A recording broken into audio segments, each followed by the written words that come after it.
ഇന്ന് നമ്മൾ solar panel clean ചെയ്യാൻ വന്നിട്ടുള്ളത് ഗുരുവായൂർ അടുത്തുള്ള നികേഷ് വീട്ടിലാണ്.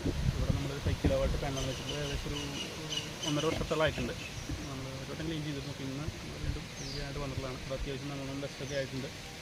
അപ്പോൾ ഇന്ന് നമ്മൾ സാധാരണ നമ്മൾ ക്ലീൻ ചെയ്യുന്നത് കാർ വാഷ് അങ്ങനത്തെ സാധനങ്ങൾ യൂസ് ചെയ്യാറ്. പലരും സോളാർ പാനൽ ക്ലീൻ ചെയ്യാനായിട്ട് നമ്മുടെ സോപ്പ് പൊടി അതുപോലെയുള്ള ലിക്വിഡ്സ് ഒക്കെ യൂസ് ചെയ്യുന്നത്. ഒരുപാട് കെമിക്കൽസ് ഉള്ള ലിക്വിഡ്സ് ഒരു കാരണവശാലും യൂസ് ചെയ്യരുത്.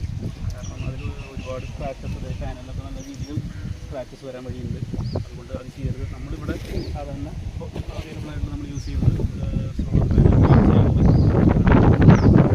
ഇത് അത്യാവശ്യം കോസ്റ്റ്ലിയാണ്. നമ്മളിത് ബാംഗ്ലൂരിൽ നിന്ന് വരുത്തിയതാണ്.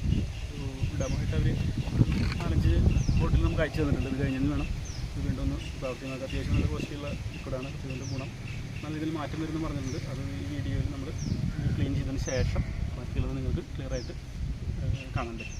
അപ്പോൾ ഒരു ക്ലീനിങ് വീഡിയോ ഇതിന് ശേഷം നമ്മൾ ഇടുന്നതായിരിക്കും. ഓക്കെ.